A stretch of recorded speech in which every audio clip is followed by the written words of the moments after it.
எனக்கு ரொம்ப மகிழ்ச்சி. பார்க்க அழகாக இருக்கீங்க.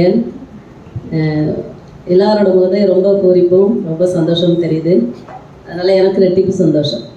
இந்த ஜூம் ப்ரேயரை பற்றி நான் பேச போகிறேன். ஜூம் ப்ரேயரோட வரலாறு ஃபஸ்ட்டு, அதுக்கப்புறம் நான் பெற்ற நன்மை, அப்புறம் இந்த ஜூமில் என்ன நடக்கும் அப்படிங்கிறது, நீங்கள் பெற போகிற நன்மை, இந்த இதை மட்டும் நான் சொல்ல போகிறேன். வரலாறு, இந்த COVID-19 ஆரம்பிச்சிருந்து சர்ச் கிடையாது அப்படிங்கிற பட்சத்தில் ஜூம் ப்ரேயர் ஆரம்பிச்சிது. காலையிலையும் உண்டு, நைட்டும் உண்டு. நைட்டு 8 to 8:40, காலைல 5 to 6:10.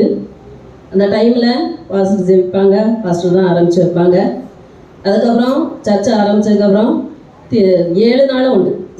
அப்புறம் என்ன பண்ணாங்க அப்படின்னா, உபவாச ஜபம் ஆரம்பித்ததுனால சனிக்கிழமையும் ஞாயிறு ஆராதனை 2 ஆராதனைங்கிறதுனால அந்த சனி ஞாயிறு மட்டும் கிடையாது. இப்போ திங்கள் டு வெள்ளிக்கிழமை வரைக்கும் காலையில் 5:30 மணிலேருந்து 6:10 மணி வரைக்கும் ஜபம் நடக்கும். இந்த ஜபத்தில் என்ன அப்படின்னா, நீங்கள் யூடியூப்பில் வந்து எத்தனையோ பேரோட வசனங்களை, வார்த்தைகளை, அதுக்கப்புறம் மெசேஜ் நீங்கள் கேட்கலாம். சபையில் வந்தால் மட்டும்தான் சபையார் எல்லாரும் சேர்ந்து சபை போதகரோடு ஆராதிக்கிற ஒரு சந்தர்ப்பம் கிடைக்கும். ஆனால் இப்போ நம்ம மண்டேலேருந்து ஃப்ரைடே வரைக்கும் 5:30 மணிக்கு நம்ம ஜூம் ஆன் பண்ணோம்னா பாஸ்டர் நல்ல கம்பீரமான குரலில் சோதரம் ஆரம்பிப்பாங்க. ஆரம்பிக்கிறப்போ நமக்கு அப்படி சபையில் இருக்கிற மாதிரி ஒரு இதாகும், ஒரு ஃபீல் ஆகும்னு சொல்லலாம். அந்த ப்ரெசன்ஸ் வந்துடும். அந்த ப்ரெசன்ஸ் என்ன செஞ்சிடும், வந்துடும். 2 பேர் 3 பேர் கூடி இருக்கிறதுனால அந்த ப்ரெசன்ஸ் நல்லாவே இருக்கும். சோதரம் சொல்ல ஆரம்பித்து 10 நிமிஷம் சோதரம் சொல்லுவாங்க. அந்த சோதனை எல்லாமே சபையை குறித்து தான் இருக்கும். சபைக்கு, சபை நடத்துனதுக்கு, சபையில் நடத்தின ஒவ்வொரு காரியத்துக்காக, என்ன சின்ன சின்ன காரியத்தினாலும் ஞாபகமாக ரொம்ப அழகாக என்ன செய்வாங்க, கொண்டு வருவாங்க. அப்படி முடிஞ்சோடனே பாஸ்டமாக பாடுவாங்க, அல்லது யாராவது நல்ல பாடலுக்குள்ள யாராவது ஒருத்தர் நல்லா பாடுவாங்க, ஒரு பாடல் பாடப்படும். அதுக்கப்புறம் அன்னைக்கு உள்ள ஜப குறிப்புக்காக நாங்கள் ஜெபிப்போம். ஜெபிக்கிறப்போ சோதரம் சொல்லிக்கிட்டே இருப்போம். சோதரம் சொல்வதே எல்லாத்துக்கும் தகும். அந்த சோதரத்தை இங்கேருந்து தான் நான் என்ன செஞ்சுட்டு பழகியிருக்கேன். அதனால் சோதரம் சொல்லுவோம். சோதரம் சொல்லிட்டு அந்த ஜப குறிப்புக்காக ஜெபிப்போம். அதுக்கப்புறம் 3 வசனத்தில் அந்த 3 வார்த்தைகளை தெளிவாக பாஸ்டர் சொல்லுவாங்க. சொல்லி முடிச்சுட்டு எல்லாருக்காக நன்றி செலுத்தி ஜெபிச்சு என்ன செய்வாங்க, அனுப்புவாங்க. அந்த கடைசி நேரத்தில் நம்ம ஜப குறிப்பு இருந்துச்சுன்னா நாம் என்ன செய்யலாம், பாஸ்டர் எல்லாம் முடிச்சதுக்கப்புறம் பாஸ்டர் 2 வார்த்தை பேசினா அதுக்காகவும் நின்று ஜெபிச்சுட்டு அதுக்கப்புறம் தான் முடிப்பாங்க. இதனால் நான் பெற்ற நன்மை. இந்த 19th ஆரம்பிச்சிலேருந்து பிள்ளைங்க 10th 11th படிச்சு, பாப்பா 10th, பையன் 11th படித்தான். மார்க் எல்லாமே 500க்கு அப்படின்னா ஒரு 10 மார்க்கு அந்த 11 மார்க் தான் குறைச்சி வாங்கியிருப்பாங்க. 600க்குனா ஒரு 13 மார்க் அல்லது 14 மார்க் தான் குறைச்சி வாங்கியிருப்பாங்க. இந்த ஜபத்தின் மூலமாக ஜெபிச்சு தான் பிள்ளைங்க என்ன செஞ்சாங்க, மேலே வந்தாங்க. அது மட்டும் இல்லாமல் நீட் எழுதுறதுக்கு ட்ரை பண்ணும்போது பாஸ்டர் வந்து ஜெபிச்சு தான் நாங்கள் நீட் எழுத போனோம்.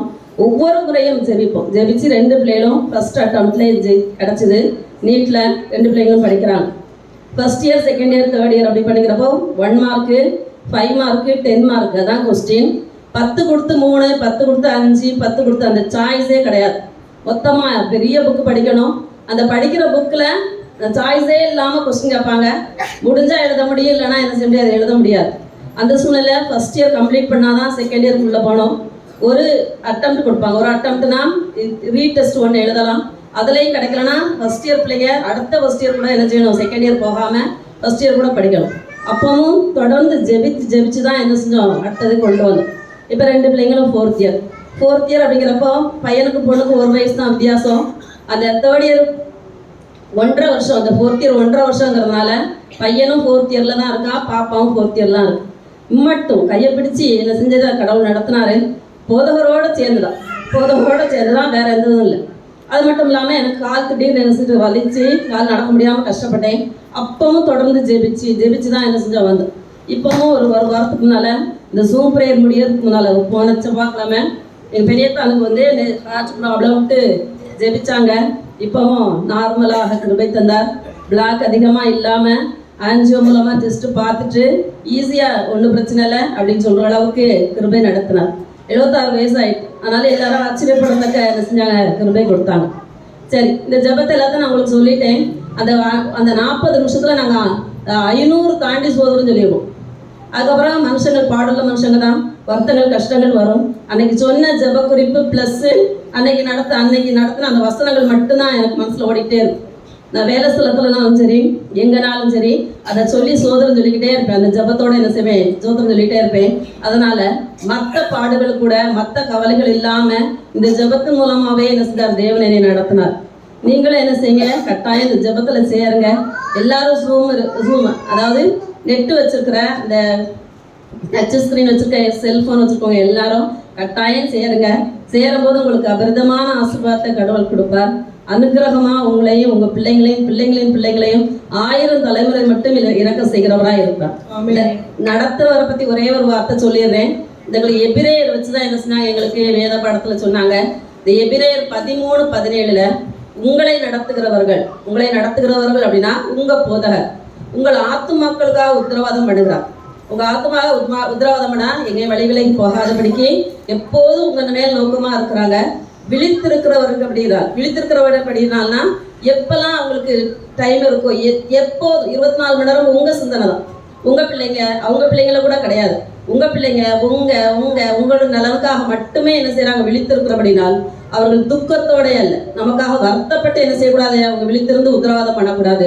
சந்தோஷத்தோட அதை செய்யும்படி அவர்களுக்கு கீழ்ப்படிந்து அடங்குங்கள்னா அவங்க சொல்ற சூம்பிரேயர், அவங்க சொல்ற உபவாச ஜபம், அவங்க சொல்ற சிறுவர் ஐக்கியம், அப்புறம் வாலிபர் ஐக்கியம், ஆண்கள் ஐக்கியம், பெண்கள் ஐக்கியம், என்னெல்லாம் சபையில நடக்கும் எல்லா கூடுகைக்கும் பங்கு பெற்று தேவனுடைய ஆசீர்வாதத்தை பெற்றுக்கொள்ளும்படி எல்லாரையும் தாழ்மையோடு வேண்டுகிறேன். வாய்ப்புக்கு நன்றி கூறி வணங்குகிறேன். தேவ நாமம் மாத்திரம் சோதரிக்கப்படட்டும். நன்றி.